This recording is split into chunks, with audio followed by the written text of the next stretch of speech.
sekali. Nah gitu. Tapi ketika ibu bilang malam, kalian maksudnya nggak? Oh, setengah gitu. Udah siap? Siap. Oke. Pagi. Pagi. Siang. Pagi. Malam. Jadi masih ada yang belum fokus. Sekali lagi ya, sampai semuanya fokus baru kita lanjut ke materi. Gimana? Lagi 1, 2, 3. Pagi. Siang. Pagi. Pagi. Siang. Malam. Alhamdulillah. Boleh silakan duduk. Sebelum itu ibu presensi dulu kalian.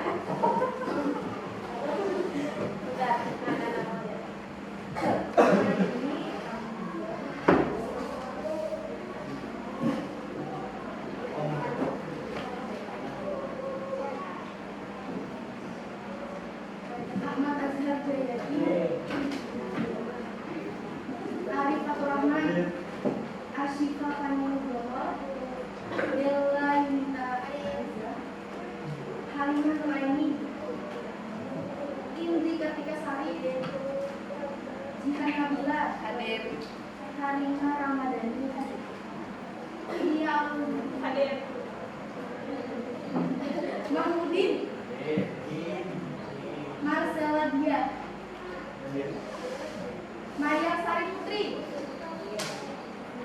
Muhammad Reza Ramadan, Muhammad Andika,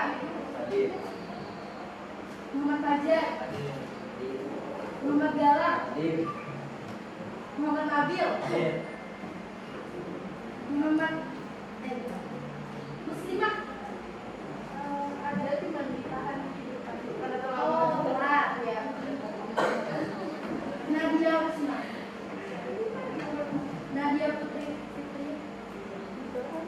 Nur Laila Sapitri, Novita Anggraini, Novita Mauliana Santi, hadir. Ada semuanya? Ya. Nur Anissa, Nur Hikmah, Raden Mas Abdul, Revalina Ramadhani, Rida Amelia, Siska Wanda Aziza, hadir. Oke, jadi ada 2, yang satunya telat, yang satunya sakit. Oke. Jadi hari ini Ibu akan memberikan materi mengenai bahaya penggunaan maksa. Jadi kita kurang lebih materi itu sekitar 45 menit. Setuju? Oke. Jadi sebelum kita mulai, ada yang pernah mendengar apa itu maksa? Maksa? Ada yang tahu?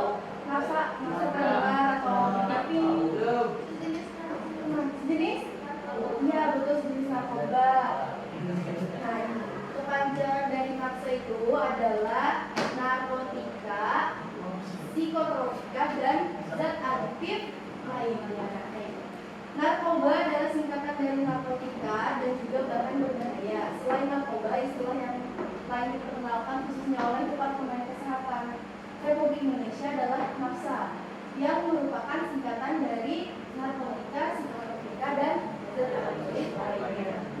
Nah, ini ada narkotika adalah zat obat yang berasal dari tanaman, sintetis maupun semi sintetis, yang menyebabkan penurunan dan perubahan kesadaran, hilangnya rasa, terus mengurangi sampai menghilangkan rasa sakit. Terus psikotropika adalah zat atau obat alamiah maupun sintetis, bukan narkotika. Jadi psikotropika ini sering digunakan untuk pengobatan kesehatan mental. Tahu? Yang orang di rumah sakit jiwa yang pengawasan penggunaan obatnya itu diawasi oleh dokter psikiatri, dokter jiwa. Nah, jadi itu tidak sembarangan orang boleh mengkonsumsi psikotropika tersebut. Tapi, kenapa dia termasuk narkoba?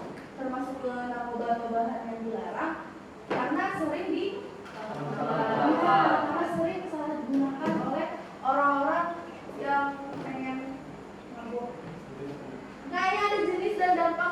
narkoba. Ini ada jenisnya opioid, kokain, ekstasi, alkohol, sabu-sabu, benzodiazepin itu sama, dampaknya itu sama kepada tubuh. Jadi ini ada maka berdampak pada pupil yang melebar yang menyebabkan insomnia. Pupil melebar itu maksudnya dia susah tidur. Ketika mereka mengonsumsi nafsa tersebut, maka dia orangnya aktif terus, otaknya itu bekerja terus, jadi akhirnya nggak bisa tidur yang mengakibat insomnia. Terus otak menurunkan daya. Jadi pernah lihat orang yang pengguna narkoba nggak? Pernah? Di kampung misalnya atau apa ada keluarga nggak pernah. Nah, kebanyakan ini pengalaman ibu ketika kuliah, ada salah satu dosen ibu yang bilang kebanyakan pasien dari rumah sakit jiwa itu adalah remaja atau remaja dewasa yang dulunya itu pengguna narkoba, obat-obatan, apalagi jenis narkoba? Apa? Ganja, kokain, terus apa tuh yang lem-lem? Itu tuh merusak otak, akhirnya ya itu tadi dirawat ke rumah sakit jiwa, menurunkan daya ingat orang, suka lupa tuh wajib diselidiki gitu. Terus jantung yang menyebabkan dampak pada jantung, menyebabkan pencernaan pembuluh darah. Ini based on story ibu, ada keluarga jauh mengonsumsi alkohol, meninggal karena pembuluh darah. Nah itu, jadi jangan dipikir itu tuh nggak mungkin kayaknya itu beneran ada. Terus terusnya ada. Nah ini terus pada pencernaan, daya tahan tubuhnya turun dan mudah sakit, itu sudah pasti. Orang yang pecandu narkoba atau orang yang mengkonsumsi obat-obatan pasti orangnya mudah sakit, lunga, letih, lesu, mulai. Terus hati melemahkan aktivitas sel-sel. Jadi kerusakan pada hati itu pasti karena fungsi hati ada tahu. Fungsi hati apa? Pompa darah. Pompa darah itu fungsi darah. Hati buat yang hati itu buat menyimpan perasaan. Fungsi hati itu buat meracun racun-racun. Ya kan? Nah, terus kulit menjadi kering, keriput. Orang yang narkoba tuh orangnya kelihatan tua. Ya tua. Keriput, ya nggak sih? Nah gitu, selanjutnya. Nah ini ciri-ciri individu pengguna narkoba ini ada banyak fisik. Tuh fisiknya ada apa?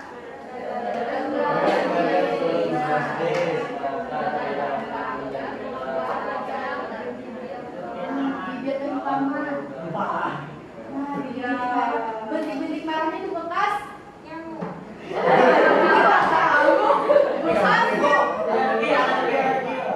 Bekas suntikan. Narkoba kan ada yang disebut tuh. Itu ada bekas suntikan.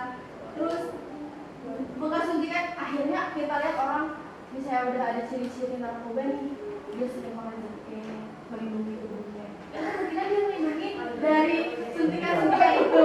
Kenapa ketawa? Ada padahal loh.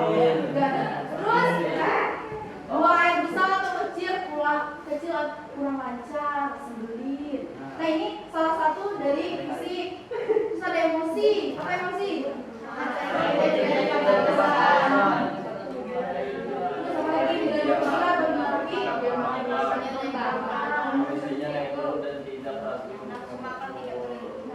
Kebanyakan orang-orang yang bercandu narkoba atau orang yang pernah menggunakan narkoba itu orangnya sensitif, enggak sih? Orangnya ditabur sedikit, berat. Padahal orang tuh pengen menyapa, tapi pikiran dia tuh lain. Orang ini kayak penuh bau lagi deh. Nah itu ya sih kan ya. Terus pada perilaku apa?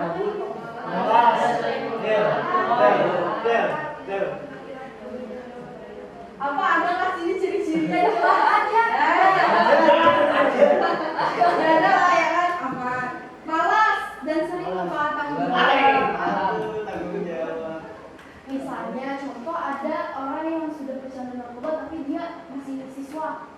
tanggung jawabnya apa? Pelajaran, dia nggak sekolah lagi. Bolos terus nongkrongnya sama teman-teman sekolah baulannya sama. Menunjukkan sikap tidak peduli dan jauh dari keluarga. Itu udah pasti.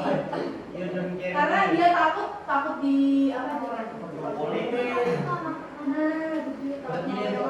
takut ketahuan berpikirnya. Terus sering bertemu dengan orang yang tidak dikenal keluarga. Nah, apa maksudnya? Takut jadi jurang pacar. Sering bertemu dengan orang yang tidak dikenal itu selain keluarga itu bandarnya. Sering bertemu misalnya di depan gang, ketemu kayak mencurigakan. Lagi gue kalau masalah nanti kayak kalau masalah pertobatan itu atau narkoba, tapi gak ada di pinggir jalan. Ada kejadian. Jadi yang si bandar ini mandat di pinggir jalan di foto, nah sama-sama satu di sini. Oh gitu. Jadi aku belinya ambil ke sana.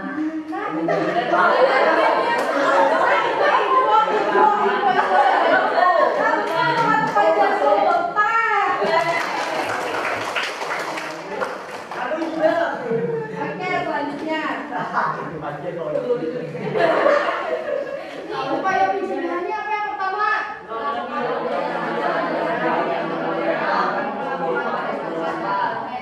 Bahaya narkoba kalau kerja sama dengan pihak, ada yang tahu pihak apa yang menangani narkoba? BPN betul. Badan Penanggulangan Narkoba. Apa BPN itu badan? Badan Narkotika Nasional, ya.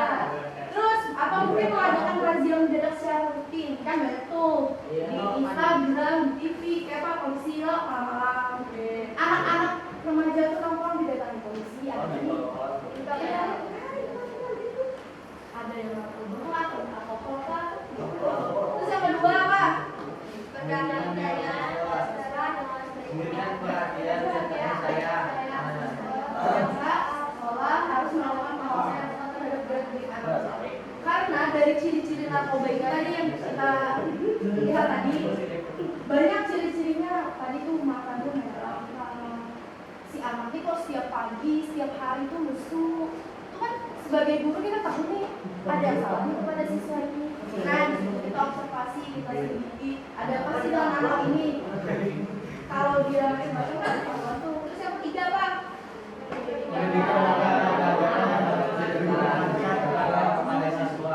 Ini sangat penting karena dalam pendidikan moral dan keagamaan kan di agama semua melarang kan yang namanya semua agama, baik itu Islam, Kristen, Katolik, Hindu, Buddha, semuanya dilarang. Oke. Any question? Ada yang bertanya? Nah, ibu kasih waktu kasih 3 pertanyaan nih. 3 kesempatan bertanya. Kamu siapa namanya? Siapa tapi dulu ada?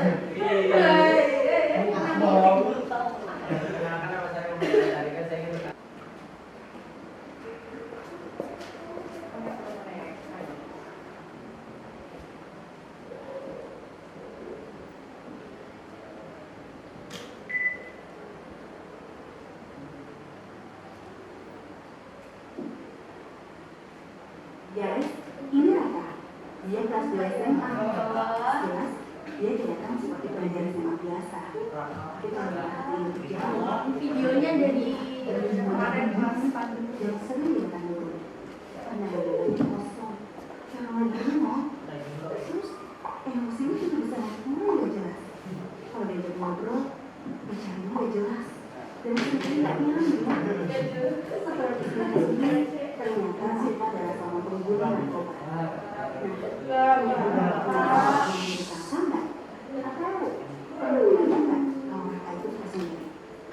Narkoba atau sering juga disebut nafza, singkatan dari narkotika, psikotropika, dan zat adiktif lainnya, adalah istilah yang menggambarkan sebuah bahan atau senyawa yang bisa menyebabkan penurunan kesadaran dan bisa mengakibatkan ketergantungan kalau digunakan yang tidak sesuai. Penyalahgunaan narkoba bisa membuat kita kecanduan yang akhirnya bikin kita terus-terusan mengkonsumsi narkoba dengan jumlah yang makin banyak pula. Dampak kecanduan narkoba bakal dirasakan oleh otak kita, terutama otak bagian depan yang fungsinya mengatur gerakan, ucapan, perilaku, memori, emosi, dan kepribadian kita. Kita jadi nggak bisa berpikir jernih, gampang lupa, dan sulit berkonsentrasi. Emosi kita jadi nggak stabil, jadi gampang marah-marah atau ngamuk-ngamuk.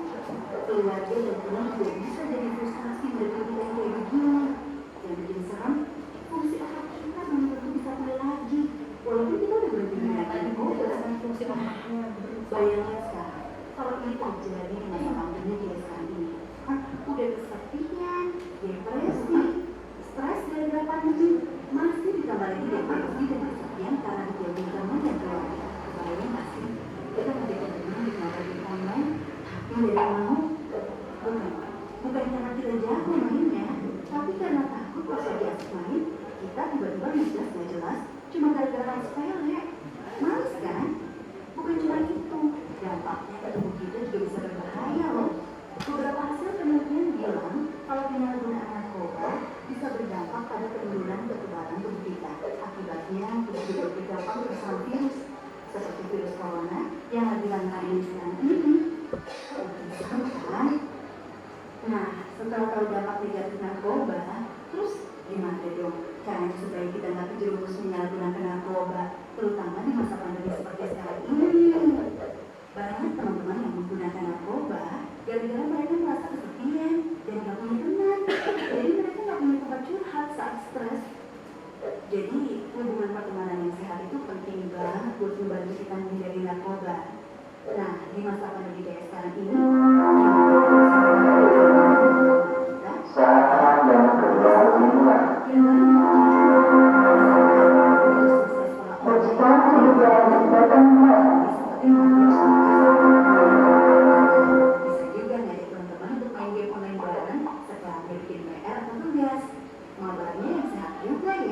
misalnya dibatasin cuma maksimal 2 jam setiap hari supaya otak kita juga bisa beristirahat dengan yang disitu dulu. Tapi selain teman-teman sekolah, jangan lupa kita masih punya teman yang jaraknya nggak jauh dan bisa kita ajak ngobrol kapan aja, yaitu keluarga kita sendiri. Ingat, masa pandemi ini bisa bikin stres siapa aja, termasuk kakak, adik, atau orang tua kita. Nah, daripada stres sendiri, kenapa nggak sekali-sekali kita ngobrol sama mereka sambil sekalian curhat, ya kan? Kadang-kadang ngobrolin masalah yang selama ini kita pendam sendiri dengan keluarga bisa bikin perasaan kita jadi lebih lega dan meringankan beban pikiran kita juga. Terus, kita juga mendingan cari kegiatan untuk mengisi waktu luang selama pandemi ini, biar nggak kebanyakan bengong dan akhirnya malah jadi bikin kita iseng buat hal yang nggak baik, termasuk coba-coba pakai narkoba. Banyak loh kegiatan yang bisa kita lakuin selama masa pandemi ini. Misalnya, ngikutin hobi baru seperti nyusun puzzle, main barbecue, berkebun, menulis, dan banyak lagi. Atau belajar hal-hal baru di internet, misalnya belajar main alat musik, belajar menggambar, belajar masak, dan lain-lain. Atau video call sama teman-teman untuk membahas konten terbaru dari youtuber atau selebgram favorit. Atau bisa juga melakukan kegiatan religius, hati jadi tenang. Atau malah coba-coba bikin konten sendiri untuk diunggah ke akun medsos kita. Misalnya bikin konten tutorial make up, masak, atau bikin kerajinan tangan. Atau bikin konten nyanyi lagu pakai gitar. Lumayan kan? Iseng-iseng, tapi kalau banyak yang nonton bisa menghasilkan juga. Atau coba deh, keluar ke halaman depan rumah, terus coba lakuin olahraga ringan sambil menghirup udara luar. Pasti pikiran kamu jadi lebih segar dan suasana hati kamu jadi lebih positif. Nah, selain berusaha menghindari pengaruh narkoba kepada diri kita sendiri, kita bisa juga membantu teman-teman kita untuk menghindari penyalahgunaan narkoba. Istilah kerennya, kita bisa jadi agen perubahan gitu. Banyak loh teman-teman yang terjebak kecanduan narkoba karena mereka menerima informasi yang salah tentang narkoba. Misalnya, ada yang mendapat info kalau narkoba bisa bikin badan kita jadi lebih bagus bentuknya. Atau ada juga info yang bilang kalau narkoba bisa membantu kita berkonsentrasi. Nah, kita bisa ngelakuin sesuatu untuk membantu teman kita itu dengan cara ikut diberi informasi dan edukasi yang benar tentang narkoba lewat akun medsos kita misalnya. Dengan begitu, kita membantu teman-teman kita untuk mengambil keputusan yang benar juga. Tapi yang paling penting, kita harus bisa menerima diri kita sendiri apa adanya. Salah satu alasan utama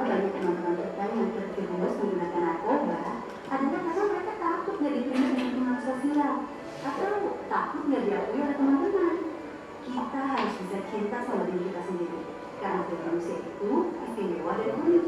Dan kita nggak perlu penilaian orang lain untuk tahu seberapa istimewanya kita. Kita bisa jadi keren tanpa harus selalu ikut-ikutan orang lain kok. Jangan takut untuk bilang enggak sama teman-teman kita yang menawarin untuk pakai narkoba. Dan nggak usah takut kehilangan teman gara-gara itu. Teman yang baik pasti akan mendukung kita ngelakuin sesuatu yang baik juga. Percaya deh, yang bikin hidup jadi seru dan menyenangkan itu adalah sikap kita terhadap diri kita sendiri, bukan orang lain. Sikap kita yang menghargai diri sendiri sambil terus menjaga hubungan yang sehat dengan keluarga, teman-teman, dan orang-orang lain di sekitar kita.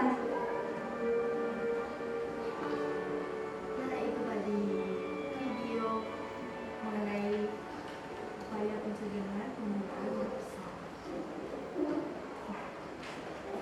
Oke, ketika kalian menyimak tadi, ada yang catat atau ada yang ingin berpendapat mengenai video pembelajaran tadi?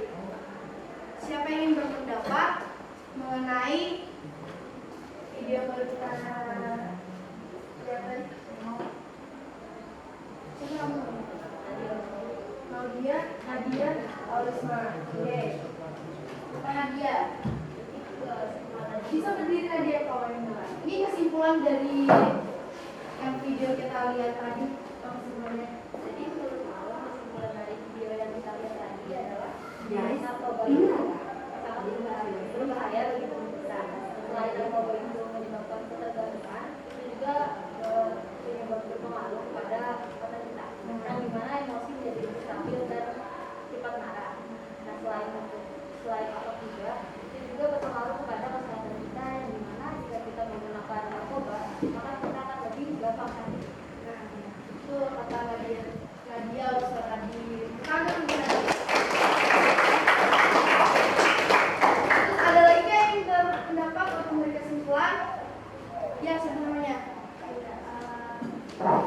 Kan hasil sekali itu, ini cuma tambahan aja dari yang disampaikan Nadia. Yaitu kita harus mencintai diri kita sendiri dan mencintai diri kita sendiri. Dari diri sendiri ya. Soalnya jika kita tidak menerima diri kita sendiri, kita bisa menimbulkan banyak persepsi ya diri kita sendiri. Jadi kita takutnya banyak narkoba ya.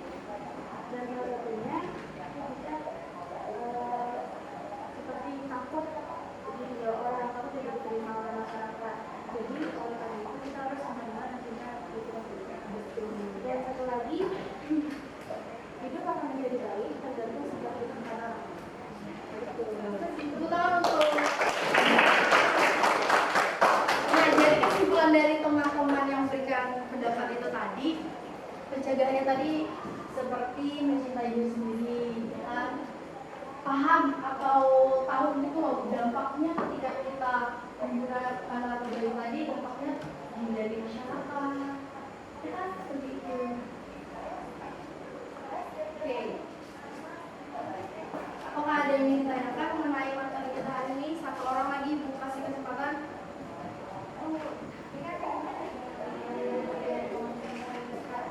Nyari kawan-kawan. Oke, jadi kan yang untuk dampak buruknya orang yang minum narkoba itu kan katanya penjara kan ya. Nah, itu misalnya kita udah kita sih maksudnya kalau udah ditangkap udah masuk penjara. Nah, apakah yang penggunaan narkoba ini dapat rehabilitas dari penjara? Kan rehabilitas tadi katanya biaya memakan biaya banyak.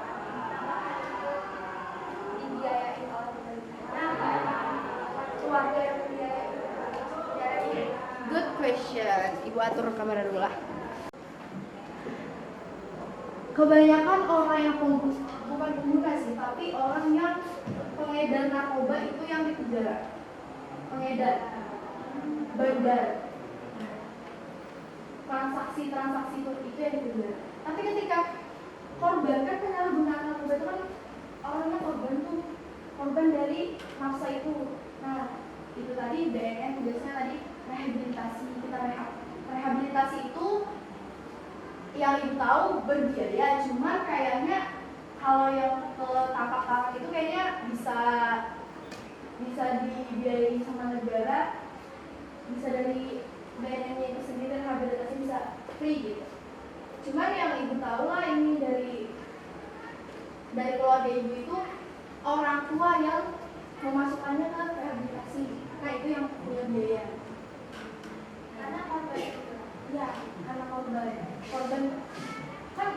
tujuan dari mereka rehabilitasi itu untuk sembuhkan.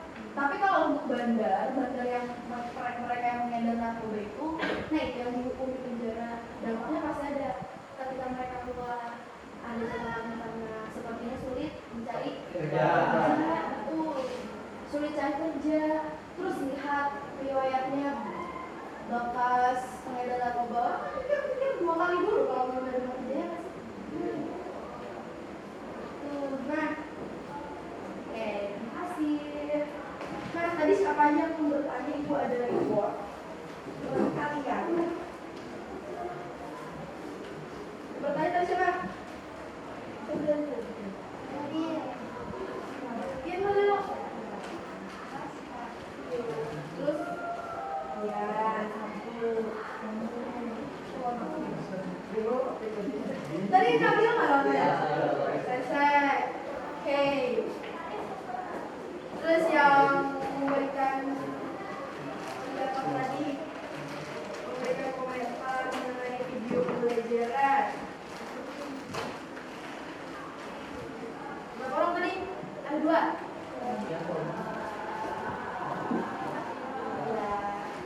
Nah itu tadi kalian udah paham kan mengenai bahayanya penggunaan paksa. Jadi setelah ini nanti ibu kirim link Google Form buat kalian isi mengenai evaluasi hari ini. Ibu bagi kalian ajar semua. Itu kalau sok, oh ajar. Nadia semua ibu ya. Nanti kalian isi.